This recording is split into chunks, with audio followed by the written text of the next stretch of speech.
প্রিয় প্রিয় দর্শক, দেখতে পাচ্ছেন আমরা এখন অবস্থান করছি বথুয়াবাড়ি ঘাটে, অর্থাৎ এই গ্রামটির নাম হলো বথুয়াবাড়ি। এটা বথুয়াবাড়ি হচ্ছে ঝুনুটের শেষ সীমানা, অর্থাৎ বথুয়াবাড়ি এই নদীটা এই নদীটাই হচ্ছে শেরপুর এবং ঝুনুট দুইটি উপজেলাকে পৃথক করেছে।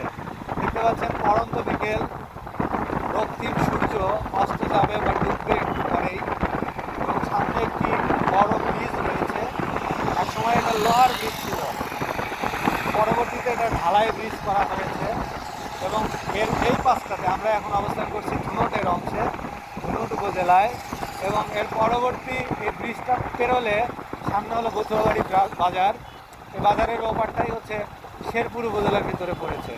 ঝুনুট শেরপুর এই দুইটা সংসদীয় আসন, বগুড়া 5, দুইটা উপজেলা মিলে একটি আসন আর কি, একটি সংসদীয় আসন। এটি হচ্ছে সেই বথুয়াবাড়ি ব্রিজ, দেখতে পাচ্ছেন। এটাই হচ্ছে নদী, বাঙালি নদী। বাঙালি নদী, এই নদী এঁকে বেঁকে অনেক দূর পর্যন্ত চলে গিয়েছে। এটা হচ্ছে সেই বথুয়াবাড়ি নদী। এই নদীতে নৌকা বাইচ হয় এবং এই নদীটি মাঝে মাঝে খুবই খরস্রোতা থাকে।